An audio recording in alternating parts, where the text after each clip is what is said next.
Salam alaikum, bonjour à tous. Merci. Au nom de la SNQ, permettez-moi de vous souhaiter tous la bienvenue et de vous remercier pour votre présence.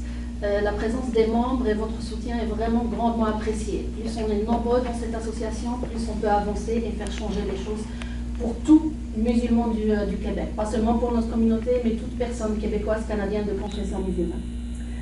Pour commencer, j'aimerais avant vous poser une question. Ne vous inquiétez pas, vous n'allez pas être noté dessus ou quelque chose. Hein? Est-ce que vous savez combien de personnes ici au Québec, de confession musulmane, meurent chaque année, je dirais, ou chaque mois ou chaque semaine, dont la famille ne peut pas payer les frais funéraires pour l'enterrement de cette personne, ou bien dont le corps n'est pas réclamé? Quelqu'un a une réponse? Pas les gens qui connaissent la réponse. En moyenne, et c'est assez malheureux à le dire, c'est en moyenne une personne par semaine qui décède, qui n'est pas réclamée ou dont la famille ne peut pas l'enterrer dignement. C'est une personne de confession musulmane. Quand le gouvernement va le prendre en charge, quand le corps n'est pas réclamé, c'est la fosse commune, comme on appelle, comment on dit pour brûler, désolé, j'ai un peu ou bien c'est la fosse commune. Ce qui fait que cette personne décédée qui est musulmane n'aura pas droit à notre rituel, la rituel d'enterrement de notre religion. C'est pour ça qu'on a pensé, ces gens-là, qui va les aider? Oui, il y a des amis, quand la famille n'a pas les moyens, il y a des amis qui vont faire une collecte. Il y a les mosquées, il y a les cafés, c'est toujours louable, c'est toujours bienvenu pour aider cette action. Mais jusqu'à quand? On est dans la communauté et on voit, Madame Hajar, pour vous le dire et vous le confirmer, on voit que cette action se fait de plus en plus, de moins en moins. Les gens ont du mal à les donner à chaque fois parce qu'ils sont sollicités de plus en plus. De plus en plus à chaque fois que vous allez dans une boucherie, un café, un commerce, vous allez toujours trouver ou une annonce, ou une boîte, ou quelque chose qui dit, ou une annonce sur Facebook, dans les réseaux, qui vont vous demander d'aider quelqu'un parce que sa famille n'a pas les moyens de l'enterrer. Ou d'aider quelqu'un qui a été retrouvé mort, qui est musulman, mais qui n'a pas été réclamé aussi, qui n'a personne. N'oubliez pas qu'il y a des réfugiés musulmans, il y a des étudiants, il y a des gens âgés qui sont musulmans, qui habitent tout seuls, et puis on les retrouve morts. Ces gens-là, on fait quoi pour les aider? On cotise, mais pas d'une manière aléatoire. Ce qui a été fait jusqu'à aujourd'hui, c'est aléatoire. Le fait, c'est là pour changer cette manière de faire, pour organiser.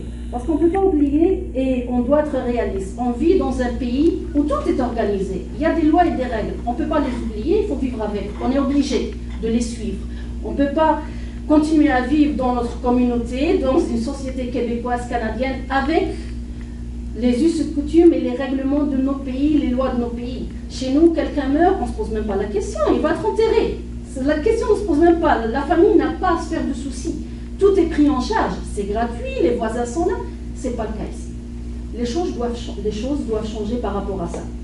Le fait, c'est là, c'est le fonds d'entraide et de solidarité pour ce point. On veut aider ces gens-là, parce qu'on est musulmans, parce qu'on est responsable de chacun autre que nous, que notre conjoint, que nos enfants. Parce que, faut être réaliste, Dieu va nous demander des comptes par rapport à notre communauté, comment on l'a organisé, comment on a réussi à vivre entre nous et avec les autres. Et aussi, si je peux dire entre parenthèses, plus on est organisé, plus on donne une bonne image de nous. Pour ne pas rester de plus, je ne sais pas si le mot est correct à utiliser, mais pour ne pas rester plus dans le chaos et dans chacun s'occupe de soi et c'est tout. Le fonds d'entraide est très simple, il est facile, il est très compréhensible, moi je trouve, parce que c'est des cotisations. C'est clair et c'est net et c'est sécuritaire. L'association de la SNQ fait affaire avec la Banque des Jardins. Il y a un formulaire.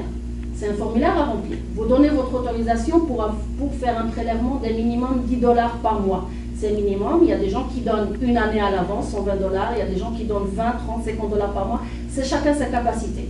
Nous, on dit seulement cotiser. Le minimum, c'est $10. C'est quoi $10 par mois?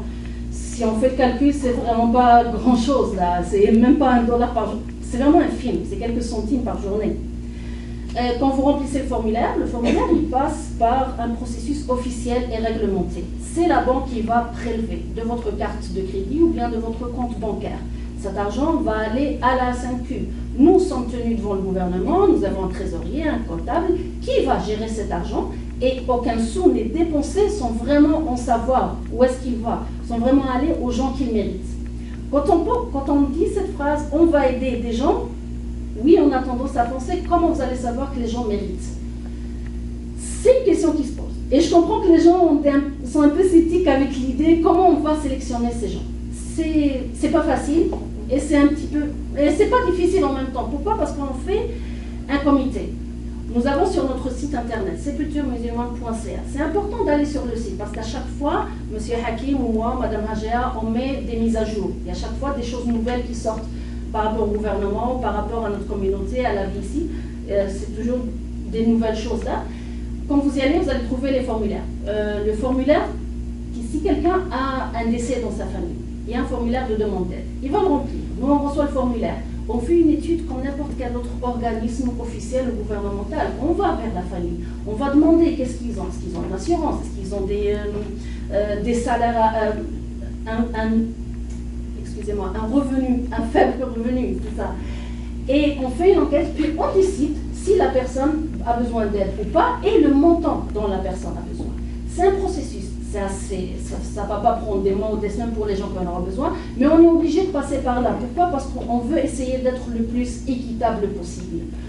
On ne prétend pas que notre association va répondre à tout décès de tous les membres ou de toutes les personnes qui vont faire la demande pour l'association. Mais on essaie quand même d'aider. Quelqu'un qui a un décès chez lui, un $500 va faire une différence. Un $100 fera une différence s'il n'a pas les moyens. Les corps non réclamés aussi. N'importe quelle somme peut aider au moins à garantir un enterrement, une place dans un cimetière. Ça concernant les gens nécessiteux, qui faibles revenus ou les corps qui n'ont pas été réclamés. Parlons maintenant des membres donateurs.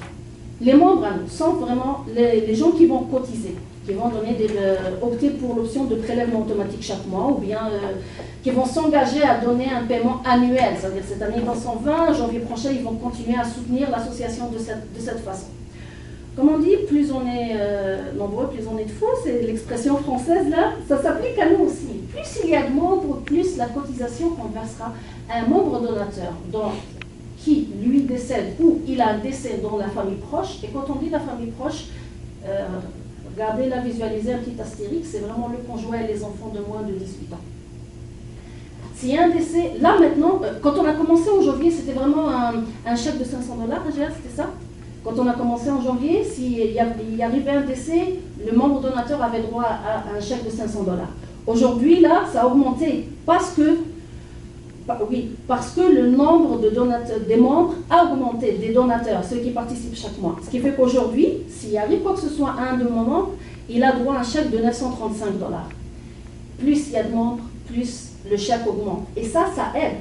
N'oubliez pas les frais funéraires. Ce n'est pas tous les gens qui ont une assurance, ce n'est pas tous les gens qui ont 10 000, 15 000 ou 20 000 $ dans le compte. Là. On peut être aisé, travailler, avoir de job, une voiture, une maison, mais question de cotiser et d'avoir toujours de l'argent de côté, la mort est imprévisible. On ne peut jamais savoir si on a assez pour se protéger les enfants, protéger la famille qu'on laisse derrière nous.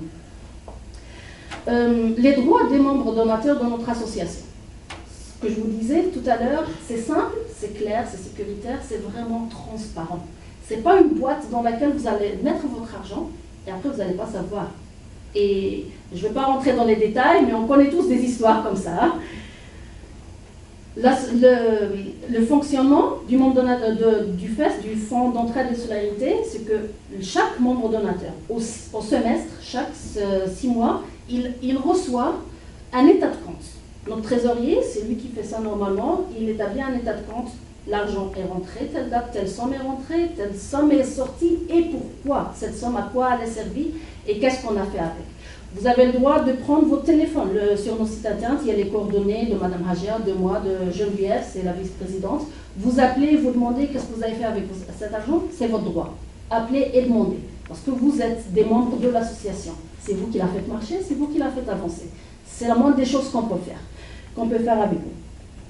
Les formulaires, c'est important pour que les gens ne soient pas trop confondus, parce qu'on avait mis au début plusieurs façons, vous pouviez imprimer tout ça. Moi, je vais simplifier les choses. Les formulaires sont ici. Prenez le formulaire, remplissez-le. Vous allez le signer, je pense que c'est le trésorier ou M. Hakim, je ne sais pas c'est lequel des deux qui signe en même temps. Et puis, il y a une copie que vous prenez, une copie qu'on prend. Vous n'avez pas le temps aujourd'hui, prenez le formulaire avec vous, remplissez-le à tête reposée à la maison, faites votre calcul, réfléchissez, appelez-nous. Moi, vous pouvez m'appeler jusqu'à 10 h du soir. Hein. Je fais dormir mes enfants, je suis à côté de mon téléphone, pas de problème. Appelez Madame Hajar, appelez Madame Geneviève, je ne sais pas, 10 h, 11 h. Minuit, Madame Geneviève, c'est jusqu'à minuit. Moi, c'est 24 heures. Voilà, c'est encore mieux avec Madame Hajar, c'est 24 heures. Prenez les formulaires, remplissez-les, appelez-nous. N'hésitez jamais à nous appeler. Nous avons une Facebook. Mettez des commentaires, posez-nous des questions. On répond dans l'heure, des fois l'heure, des heures qui suivent. On donne toujours les bonnes réponses aux gens qui nous contactent. Et puis appelez-nous et c'est nous qui allons venir chercher les formulaires. Vous n'avez même pas à gaspiller du gaz pour ça. Hein. Et on est 3, il y a M. Hakim en plus et M. Rahim, c'est notre trésorier. On peut toujours se déplacer, on est un peu partout, à Laval, à Montréal, un peu au sud là. Ne vous gênez surtout pas pour ça. Je pense que j'ai fait un peu le tour du Fonds d'entraide et de solidarité. Je veux vraiment que vous compreniez une chose. On est tous mortels sur cette terre, on va tous mourir. L'idée de « ah, ça n'arrive qu'aux autres », ça je pense que ça s'applique comme maladie aux accidents en général. Hein. Sauf pour la mort, on ne peut jamais oser dire ça. On va tous mourir un jour. Alors pourquoi prendre le risque de laisser les gens derrière nous, des gens qu'on aime, nos enfants? Est-ce qu'on peut aimer quelque chose plus que nos enfants, notre mari, le mari on va dire le conjoint, là, en gros. On veut les protéger. On veut protéger les gens qu'on laisse derrière nous. Si on n'a personne, on est un vieux, on vit tout seul, on est étudiant, on est réfugié, on n'a personne, on se protège. On veut s'assurer le droit d'être vraiment enterré dignement en tant que musulman. Si on est musulman, on a des droits sur... notre corps a des droits sur nous, là, dans notre vie, comme dans notre mort. Et aussi, ce qui est plus important, et je vais finir, je sais, je parle beaucoup, il faut être solidaire. L'islam, c'est vraiment une religion qui nous réunit tous, peu importe d'où on vient. On vient d'Afrique, du Canada, de l'Europe, de l'Est, je ne sais pas. On peut venir n'importe où. Si on a la même religion, on devrait être plus solidaire que ça ici. Et merci de m'avoir écouté.